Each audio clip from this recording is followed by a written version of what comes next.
This is from the book Branded: The Buying and Selling of Teenagers by Alyssa Quirk. This is from the chapter More Than a Video Game. Skateboarder Tony Hawk maneuvers near a Quicksilver sign. When Hawk melons or lip slides on a thin ramp, the Quicksilver logo is visible again on his t-shirt. The action moves to Tokyo. When Hawk and his skater pals perform airwalks, they flash past the ubiquitous Quicksilver logo, which is nestled among all the other stickers and bright neon lights and the signs blaring brands such as Nokia and Jeep. If you're watching this, chances are you're a tween or teen who has never done a kickflip, a revert, or any other high-flying tricks that Hawk and his gang are famous for. You might not even own a skateboard, in which case there's no particular reason for you to have strong feelings about Quicksilver, a manufacturer of surf and skate clothing. But in some very modern respects, the world of extreme skateboarding is your world. And perhaps Quicksilver is your brand, because you're playing Activision's 2001 game Tony Hawk's Pro Skater 3 on your PlayStation.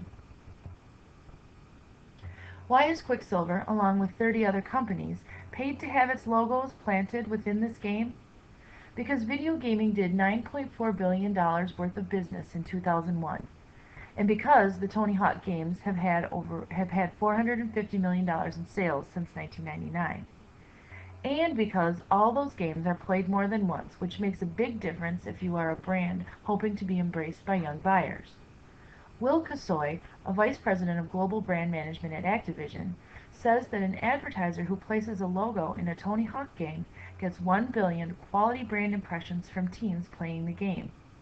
By quality impressions, he means that teens playing the game over and over make deep positive associations between the brands and the game.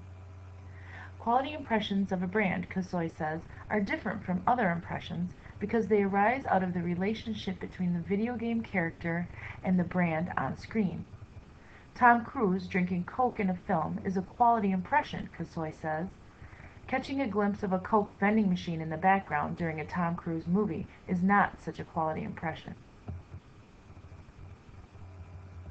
Tony Hawk's interacting with the Quicksilver store allows for a deeper relationship between player and brand, adds Kasoy. In Tony Hawk's Pro Skater 3, these relationships extend to other facets of the game as well.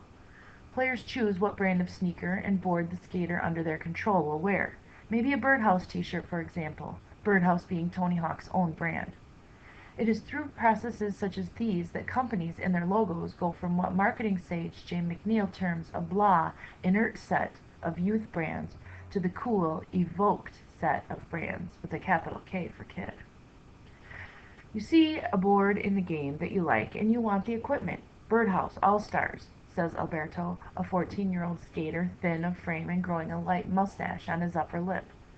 The game even sold skating itself to Alberto. Now he practices on the ramps near Yankee Stadium. All the stuff in the game, I want it bad, but it's just too expensive mostly, he says. Unless my mom gives me money. When his mom gives him money, he confesses, he spends it on that skate stuff, the stuff that Tony Hawk uses. His friends, Junior and Steven, nod in agreement. They are hanging in their local skate store, a downtown grotto off the bustle of a New York City thoroughfare. The games make you want to play, says master skater Mark Hermoso. Hermoso tells me he played Tony Hawk's Pro Skater 2 obsessively when he was a junior in high school in Queens, New York. Now, at 20, he warmly recalls not only the game's fluid, easy play and realism, but also the game's many in-game brands, some of which he had never heard of before he discovered the game.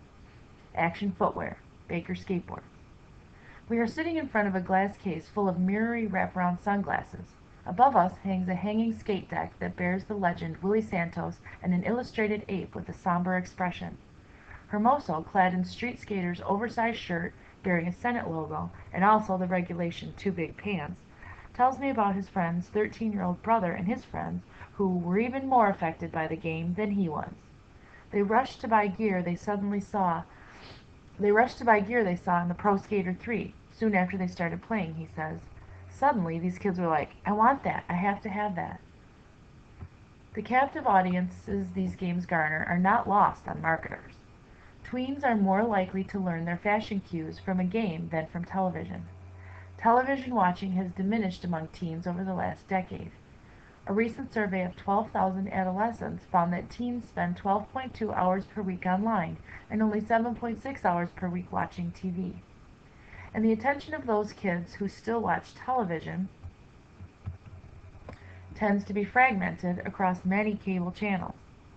What's more, kids are increasingly likely to be avoiding television advertising through technologies such as TiVo and DVR. But video game product placement is not just cheaper and more au courant than television advertising. It's also more devious because it relies on the ambiance created around an item rather than a frank exaltation of the product's virtues. Pro Skater 3, for example, gives Chrysler a new and much-needed jolt of teen rebellion when a large sign for the Jeep brand appears in the background while the expert virtual skater struts his stuff. This kind of product placement goes back to the notion of brand equity. Lieberman Research Worldwide, a marketing consultancy, describes brand equity as a desire for products that are made to play into the attitudes or beliefs of a customer franchise or constituency, a brand story that rests on a highly emotional and associative set of qualities. In the company's words, something essentially intangible and built on perceptions. If young adults are the target audience, they might be cultivated at, for example, promotional events at downtown New York bars where free designer rum drinks are an offer. The selling strategy here is associating the brand with an atmosphere. When aimed at a youth market, brand equity is about creating a permanent, positive association with a product, an effect one marketer dubs Evercool. Evercool is such a high priority that a rash of companies have been competing to get their goods embedded in video games storylines. In the game Darkened Sky, Sky of London fights the evil Lord Meecroft and his minions with rainbow-colored candy Skittles. In Croc 2, the eponymous lovable outcast crocodile, a creature with loathsomely cute bad grammar, must buy Lifesavers gummy savers if he wishes to make special jumps. The advertising ploy gives a new literal meaning to Sugar High. Meanwhile, the bananas in Super Monkey Ball are tagged with Dole Fruit Company stickers. The lighters in Die Hard Nakatomi Plaza are Zippos, and the cell phones are Motorola two-way radios. The cabs in Crazy Taxi go to Kentucky Fried Chicken, and the surfers and surf riders wear G-Shock watches and use Mr. Zog's sex wax. The star of the sci-fi combat game Wipeout XL shares the screen with an ad for the brew Red Bull, although the drink has about as much to do with sci-fi warfare as teeny bopper crooner Aaron Carter. Lodging products in video game storylines is not an original idea. It comes, ironically enough, from network television, the media that video games are swiftly supplanting. In the golden age of television, adult programs had names such as Camel News Caravan and Texaco Star Theater. These shows benefited advertisers by having actor shills sell their products directly to the audience. Strategic product tie-ins gave rise to a $200 million industry of toys and clothing based on licensed television characters such as Davy Crockett and Daniel Boone. As television historian Lawrence R. Samuels points out in his book, Brought to You by, NBC's kids show The Magic Clown, which debuted in 1994, cast Bonomo's Turkish taffy as an intrinsic part of the plot. Video game makers now deploy their television ancestors' aggressive but still covert sales tactics. In Darkened Sky, Skittles have been cast as symbols rather than just sweets. They are, of all things, the sign of free expression. The mystical land's evil lord has decreed that all be dank and monochromatic, but the colorful candies are the tools of freedom that help bring a full palette back to the world. While chasing baddies in the field, the heroine gathers orange Skittles descended from the heavens and uses them to cast magic spells.